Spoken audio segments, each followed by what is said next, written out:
తెలంగాణ ఆంధ్రప్రదేశ్ ముఖ్యమంత్రులు అవినీతిని ఆపేసి అభివృద్ధి కొరకు అభివృద్ధి మార్గంలో నడవమని పిచ్చి పిచ్చి మాటలు వాగొద్దని రేవంత్ రెడ్డి గారు, తమ్ముడు రేవంత్ రెడ్డి అంటాను, నన్ను కేఏ పాల్ గారు అని, ఆయన ఎప్పుడు నన్ను దూషించారని నేను అనలా. ఆయన సీఎం అయిన తర్వాత 7 సార్లు కలుసుకున్నా. చాలా హంబుల్, హ్యూమిలిటీ. అంటే అభివృద్ధి మార్గంలో వెళ్ళమంటున్నాను. ఆయన వెళ్ళడం లేదు కనుక 2 సమిట్లు పెట్టారు, 100 కోట్లు వేస్ట్. మెస్సీని తీసుకొచ్చారు, 160 కోట్లు వేస్ట్. ఉన్నది సత్యం మాట్లాడతారు. నన్ను అడిగితే మెస్సీని ఫ్రీగా 100 మంది మెస్సీలు తీసుకోవద్దు కదా. వీళ్ళందరూ నా సమిట్లు అటెండ్ అయినోలే కదా. Pete Sampras number 1 tennis player, Michael Jordan number 1 basket player, Evander Holyfield, Mike Tyson 2 time 2 సార్లు ఓడించినోడు, మన మహబూబ్ నగర్, వరంగల్, ఆంధ్ర, ఇండియా, హైదరాబాద్, బొంబే, ఢిల్లీ అన్ని వచ్చినోడు. ఇలాంటి వాళ్ళు 10,000 మంది వచ్చారు ఒక్క సమిట్కి. డిసెంబర్ 2025 31కి 172 మంది వచ్చారు. బాస్కెట్ బాల్ నెంబర్ 1 ప్లేయర్, ఒక బిలియనర్ శిష్యుడు. నువ్వు మెస్సీని తీసుకొచ్చి మెస్సీ వెనకాతలు కుక్కలాగా జంపులు చేస్తావేటి? సిగ్గు సిగ్గు సిగ్గు. వాడు ఒక ప్లేయర్, అసలు మెస్సీ నెంబర్ 1 కాదు. ఈ మీడియాకు బుద్ధి లేక ఆ నెంబర్ 1 అని కొంతమంది రాశారు మీడియా వాళ్ళు. గూగుల్ చేస్తే చెప్తుంది. మెస్సీ ఎన్ని రన్నులు చేశాడు, రొనాల్డో ఎన్ని చేశాడు. రొనాల్డో 50 నుంచి 60 ఎక్కువ గోల్స్ కొట్టాడు. All time great is Ronaldo, not Messi. Google information, sports information. మన ఊరు వచ్చాడని ఆడి శంకర్ అక్కడ పెట్టి ఆడికి 100 కోట్లు ఖర్చు పెట్టడం ఏంటి? వీళ్ళందరూ దొంగలు, బినామీలు. 100 కోట్లు వేస్ట్ చేశారు. నీకు తెలియకపోతే తెలుసుకో.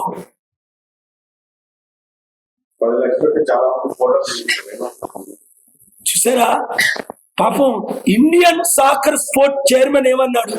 ఆ 150 కోట్లు నాకు ఇవ్వండి, మంచి ఇండియన్ ప్లేయర్స్ తయారు చేసి వరల్డ్ కప్ గెలిచి వస్తానన్నాడు. అది ఆ మెస్సీ సెక్యూరిటీకి ఎంత ఖర్చు? నా పరువు పోతుంది, ప్రపంచంలో నా ముఖం చూపించుకోలేకపోతుంది. ఎందుకు? ఆడు ట్రంప్ అయినా నా మీటింగ్లో అటెండ్ అయ్యాడు, 95లో అటెండ్ అయ్యాడు, మెడోలాండ్స్ కన్వెన్షన్ సెంటర్. ఒబామా అటెండ్ అయ్యాడు, బిల్ క్లింటన్ ప్రెసిడెంట్ గా 97లో అటెండ్ అయ్యాడు. మీరు కాతో చూశారు, 14 లక్షల మంది వాషింగ్టన్ డీసీలో. జార్జ్ బుష్ అటెండ్ అయ్యి మోకరించాడు 2000 జనవరి 3. ప్రెసిడెంట్ అయిన తర్వాత 2001 అమెరికన్ ప్రెసిడెంట్స్ ఇక్కడ ముఖ్యమంత్రులు నమస్కారం చెప్తారు, లేదా కాల్ టచ్ చేస్తారు. వీళ్ళు కొంచెం గర్వం కనుక. బాబా రామ్దేవ్ ముందు మాత్రం సాష్టాంగ నమస్కారాలు చేస్తారు చిన్నజీఆర్ స్వామి మీద ముందు. దొంగలేమో వీళ్ళకి దొరలు 100,000 కోట్లు దోచుకున్నారు. నోరెప్పి బయట పెట్టానా ఈ బాబాల గురించి, ఈ బాబా రామ్దేవ్ గురించి ఒక్కొక్క పిల్ల వేసానా సుప్రీంకోర్టులో జైల్లో పెట్టిస్తా అందరినీ. అరే అంబానీ డ్రీమ్ 11 మూసేసానంటే మీకు ఇంకా అర్థం అవట్లేదా? IPL హెడ్ అనే క్లోజ్ చేయించానంటే ఎప్పుడు 25 సంవత్సరాల కింద కాదు, 2025లో అమెరికన్ సమిట్ 2025 డిసెంబర్ 30, 31. ఇక్కడ నేను పెట్టలేకపోతున్నాను. ఎందుకు? రేవంత్ రెడ్డి పెడదామని 2 సంవత్సరాలు అయింది, 7 సార్లు కలిశాడు. ఆయనకి టైం లేదు. 100 కోట్లు ఖర్చు పెట్టి పనికి మాలిన సమిట్లు పెట్టడానికి ఆయనకి టైం ఉంది. బినామీలకి 1000 ఎకరాలు ఇచ్చేయడానికి టైం ఉంది. 6 కేసులు తెలంగాణ గవర్నమెంట్ కి వ్యతిరేకంగా తెలంగాణ హైకోర్టులో నా కేసులు పెండింగ్ ఉన్నాయి. హైడ్రాది, ఎమ్మెల్యేలది, మొన్న 9,292 ఎకరాలది, రేపు కేసులు. ఇలా టచ్ చేస్తే ఆర్డర్లు అవుతాయి. టైం టైం అడిగారు, టైం ఇస్తున్నాను. భవిష్యత్తులో పిచ్చి పిచ్చిగా మీ సొంత ఛానళ్ళు, మీడియా పత్రికలు ఉన్నాయని పిచ్చి పిచ్చి వాగుడు వాగితే వాగొద్దని వార్నింగ్ ఇస్తున్నా. అర్థమైందా? నీకు బుర్ర ఉంటే అర్థం అవుతుంది. Warning blackmail. నేను వార్నింగ్ అంటున్నా, నీకు బుర్ర ఉంటే ఆలోచించు. Thank you. Next question. కౌన్సిల్లో కవిత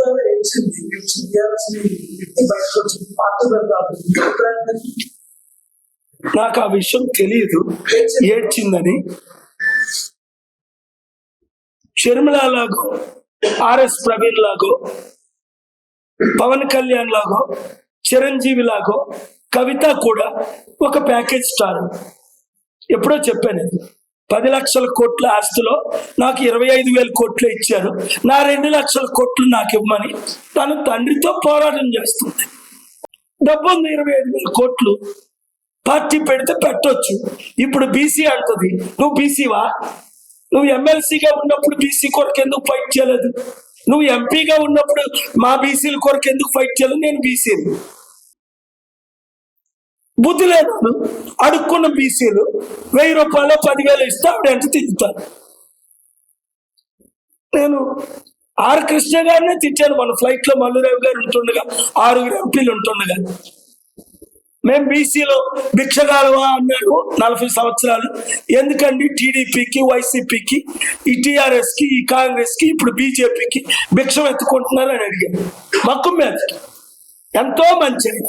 నువ్వు కలిసే కదా 2007లో మన ఆఫీస్కి చాలా సార్లు వచ్చారు కదా. చాలా మంచి. గతి లేక పదవుల కొరకు అమ్ముడుపోతున్నారు. ప్రభాకర్ ఉన్నాడు, అద్దంకి దయాకర్కి గురువు. 2007లో నా ప్రజాశాంతి పార్టీలో అద్దంకి దయాకర్, ప్రభాకర్ లాంటి వాళ్ళు 100 మంది చేరినప్పుడు టాప్ 10 or 15లో నువ్వు ఒకడివి, అద్దంకి దయాకర్ ఒకడు. అవునా? అద్దంకి దయాకర్ అమ్ముడుపోయాడు రెడ్డి పార్టీకి. ప్రభాకర్ నీతిగా నిజాయితీగా నిలబడి 2,000 మంది ఈరోజు తెలంగాణలో ఆయన కార్యకర్తలు, 3,000 4,000 మంది ఆంధ్రాలో ఆయన కార్యకర్తలు, 18 రాష్ట్రాల్లో ఆయన కార్యకర్తలు. నేను ఇప్పుడు ఆయన్ని నేషనల్ కోఆర్డినేటర్గా 3 days అయింది అపాయింట్ చేసి. అంటే మరొకసారి మీడియాలో ఇంట్రడ్యూస్ చేయబోతున్నాను ప్రాపర్గా. కానీ ఇప్పుడు సడన్ గా ఈయన స్పెషల్ ప్రెస్ మీట్ కి ప్రభాకర్ గారు వచ్చారు కనుక, తమ్ముడు ప్రభాకర్ నువ్వు రా, కూర్చో, మాట్లాడదామని చెప్పాను. 100 మంది అద్దంకి నాయకులు ఆయన అండలు ఉన్నారు ఈరోజు. అది అద్దంకి నాయకుడే చెప్తాడు. ఈ నెల ఆయన పికప్ చేసుకొని ట్రైనింగ్ ఇచ్చాడు. బామ్సెఫ్ గ్రూప్ లో నేషనల్ లీడర్. ఎందుకు? బాంసప్ లాంటి 100,000 ఉన్నాయి, ఒకే ఒక డాక్టర్ కేఏ పాల్. అందరం మనం కలిసి పనిచేసి ప్రజాశాంతి పార్టీని గెలిపించాలనే గద్దరన్న లాంటి వారు, ప్రభాకర్ లాంటి వారు, IAS IPS దానమయ్య రోషే లాంటి వారు, DGP సాంగ్లియానా లాంటి వారు, 120 మంది లీడర్స్ ఈరోజు ప్రజాశాంతి పార్టీలో ఉన్నారు. ఈ మెయిన్ లైన్ ఛానల్స్ వాళ్ళని ఇంటర్వ్యూ చేయవు. ఎందుకు? వాళ్ళు దళితులు, వాళ్ళు ఎస్టీలు, వాళ్ళు బీసీలు. ఈ 3 పార్టీలు కాదు. వాళ్ళకి మైక్రోఫోన్ పెడతాం.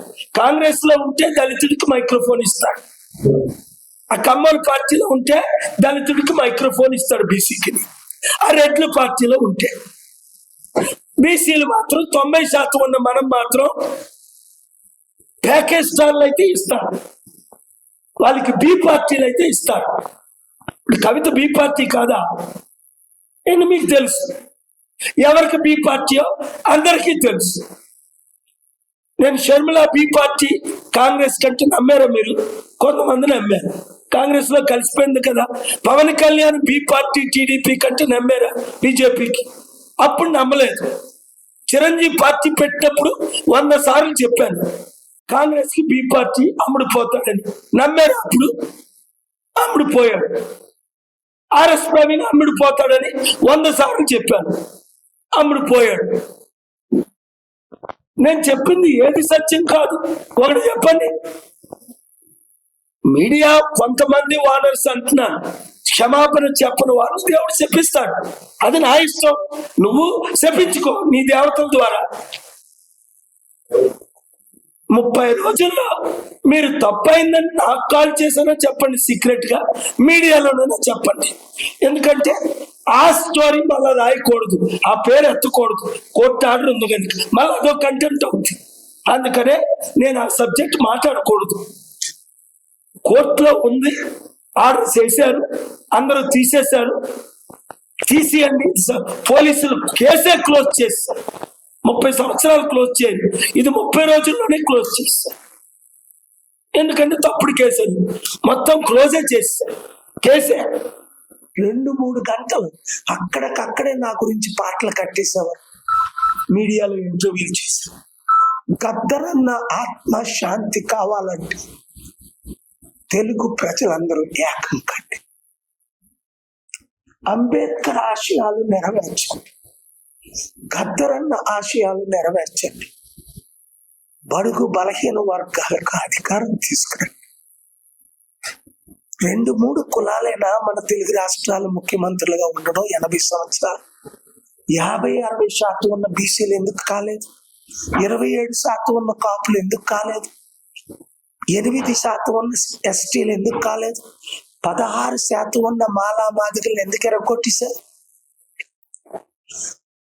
10-15% ఉన్న ముస్లింలు మన రాష్ట్రాల్లో ఎందుకు కాలేదు? కానివ్వరు, వీళ్ళు కానివ్వరు అని గద్దరన్న చెప్పాడు. అన్నా, నువ్వు వెళ్ళిపోవద్దు, నువ్వు పార్టీ మూసేయద్దు. చిరంజీవి పార్టీ పెట్టాడు కాంగ్రెస్ లో విలీనం, కాంగ్రెస్ కు విరుద్ధంగా కాంగ్రెస్ లో కలిసిపోయాడు, అమ్ముడుపోయాడు. పవన్ కళ్యాణ్ పార్టీ పెట్టాడు, టీడీపీకి వ్యతిరేకంగా కాంగ్రెస్ కు వ్యతిరేకంగా టీడీపీతో కలిసిపోయాడు, అమ్ముడుపోయాడు. 2014లోనే మోదీని తిట్టాడు, తర్వాత మోదీని కలిసిపోయాడు 14లోనే.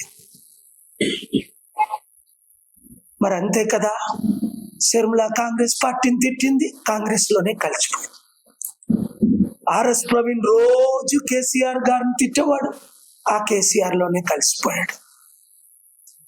అలాంటి ప్యాకేజ్ స్టార్లు నువ్వు కాదన్నా, నువ్వు ఒక్కడవే నీతి నిజాయితీ ఉన్న ఏకైక వ్యక్తి అని ప్రభాకర్ 2-3 రోజుల క్రిందట ఏమన్నాడు? అదే 1,00,000 రెట్లు most powerful than any MLA, any MP గద్దరన్న అన్నాడు. రండి, ఈ రోజే మీరు ఒక్క పని చేయండి. 275 నియోజకవర్గాలు, 175, 110, 294, 2 తెలుగు రాష్ట్రాలు, Karimnagar PSP Prajashanti party KMR, Nizamabad, Khammam, Nalgonda, Jubilee అని పెట్టి నిరుద్యోగులందరూ వీళ్ళు ఉద్యోగాలు ఇచ్చారా మీకు? ఇవ్వగలరా? లేదు. కుటుంబానికి 5 కోట్లు అప్పు చేశారు. దేశంలో ఉన్న పెద్ద 2 పార్టీలు, రాష్ట్రంలో ఉన్న 5 పెద్ద పార్టీలు. మీ పిల్లలకు భవిష్యత్తు ఉందా? రైతులకు అండగా నేను నిలబడ్డాను కదా. పార్లమెంట్ లో బిల్లు పెట్టి 10 లక్షల మంది ధర్నా చేసిన ఆపలేంది నేను ఆపాను కదా ధర్నా చేసి. డాక్టర్ శివాజీ ఉంటుండగా రైతుల మినిస్టర్ పరుషోత్తం రూపాల గారు ఎక్కడికి వచ్చిన ఆయనే సంగ్రిల్లా హోటల్కి వచ్చి పార్లమెంట్ మోదీతో ఫైట్ ఇచ్చి ఒక మినిస్టర్ గా బిల్లుని వాపస్ తీసుకున్నారు కదా. కామారెడ్డి రైతులు భూములు తిరిగి ఇప్పించేశాను కదా కోర్టులేసి. స్టీల్ ప్లాంట్ 8 లక్షల కోట్లది 4,000 కోట్లకు అమ్ముతుంటే పోరాడి కోర్టులో ఆర్డర్ తెచ్చి ఆపాను కదా. 50 కోట్ల మంది యూత్ చనిపోతున్నారంటే May 23 August 1 supreme court chief justice Suryakant గారి ముందు వాదన వినిపించి నేను ఒక్కడనే కదా పార్లమెంట్ లో బిల్లు పెట్టించి కోట్ల మందిని ఈ దేశంలో కాపాడాను కదా. శర్మిల తుమ్మితే బ్రేకింగ్ న్యూస్లు ఇచ్చేవారు, ఇప్పుడు కవిత తుమ్మితే బ్రేకింగ్ న్యూస్లు ఇస్తున్నారు. ఎందుకు? వాళ్ళు ప్యాకేజ్ స్టార్లు కనుక. మన చంద్రబాబు అంటాడు తాగుకుంటూ తాగుకుంటూ ఆయన వచ్చి 12 గంటలు పడిపోయాడట. తాగుకుంటూ 12 గంటలు ఎవడైనా పడిపోతాడా? తాగినోడు ఒకసారి పడిపోతాడు. ఇలా చంద్రబాబు ఆవిడకి ఏదో పోసాడు. తాగుకుంటూ పడిపోవడానికి వెనకతలు వెళ్ళి మీడియా ఎప్పుడైనా ప్రవీణ్ పగడాల ముక్కు చూపించారా, కళ్ళు చూపించారా, నోరు చూపించారా? ఇలాంటి ఎదవ మాట్లాడితే గుండె ఆగి సస్తారు గాడిదిల్లారా. దమ్ముంటే మొన్న అంటాడు చంద్రబాబు నాయుడు, అందరూ ఉద్యోగులు అయిన తర్వాత నోరు మూసారట. దమ్ముంటారా? నువ్వు నా 30 సంవత్సరాల శిష్యుడు కదా, లేదా నువ్వు ఎక్కడికి రమ్మంటే నేను అక్కడికి వస్తాను రా, డిబేట్ లో కూర్చో. నీకు 75 సంవత్సరాలు, నాకు 62. నువ్వే భాషలో మాట్లాడతావు? హిందీలో డిబేట్ చేస్తావా, ఒడియాలో చేస్తావా, తెలుగులో చేస్తావా, ఇంగ్లీష్ లో చేస్తావా, మలయాళంలో చేస్తావా, తమిళ్లో చేస్తావా? రా, ఇష్టం వచ్చినట్టు వాగుతావు ఎందుకు? పిచ్చి వాగుడు. నోరు ఉందని, నీ ఛానల్ ఉన్నాయని, నీ డబ్బా ఎందుకు కొట్టుకుంటావు? నోరు మీ పిచ్చి వాగుడు మాను. నువ్వు బీజేపీతో పొత్తులు కొట్టుకుంటే నాకేటి? నువ్వేం పేగలవు? ఏం చేయగలవు? ఒక్క ప్రార్థన చేశానంటే రాజశేఖర్ అట్లాగా నువ్వు కూడా ముక్కలు అయిపోతావు యాక్సిడెంట్ అయి. ఏం వాగుతున్నా? ప్రజలు నిరుద్యోగులకి 3,000 4,000 ఇస్తానన్నా ఇవ్వు, మహిళలకి 2,500 ఇస్తానన్నా ఇవ్వు, ఇంటింటికి 15,000 ఇస్తాను, ఇదిగో నీకు 15,000, నీకు 15,000, నీకు 15,000, నీకు 15,000, నీకు 15,000. నీ ఎమ్మెల్యేలు పిచ్చి కుక్కల్లా తిరిగారు కదా, ఇప్పుడు ఇవ్వు. రోజు జగన్ తిడతాం. ఆ జగన్ 5 లక్షల కోట్లు అప్పు చేసి, ఆయన ఏం తక్కువ చదవలేదు. అందుకే ప్రజలు ప్రత్యామ్నాయం కోరుకుంటున్నారు ప్రజాశాంతి పార్టీ. అది జగన్ పాలన బాగోలేదు, నేను చేసి చూపిస్తా. మా నాన్న సృష్టికర్త అన్నాడు లోకేష్. ఏం సృష్టిస్తున్నాం? అప్పులు సృష్టిస్తున్నాం. ఇప్పుడు 2 సంవత్సరాలు అవ్వలేదు, 2-3 లక్షల కోట్లు అప్పు చేసేసాం ఆంధ్రాలో. ఆంధ్ర తరపున ఆంధ్రాని అమ్మేస్తున్నాం. 17 కాలేజీలు పీపీపీని అమ్మేస్తుంటే కేసేసా. ప్రైవేట్ మెడికల్ కాలేజీ 100,000 కోట్లు ఫ్రీగా ఇచ్చేయడానికి నీ బినామీలకి. నోరు మూసుకున్నాడు. ప్రపంచంలో బిజీ అయిపోయి 3 నెలలు. పిచ్చి వాగుడు వాగితే నీ ఇంటి ముందు వచ్చి ఆ రోజు ఎలా ప్రెస్ మీట్ పెట్టాను అలా పెడతాను, ధర్నా చేస్తా.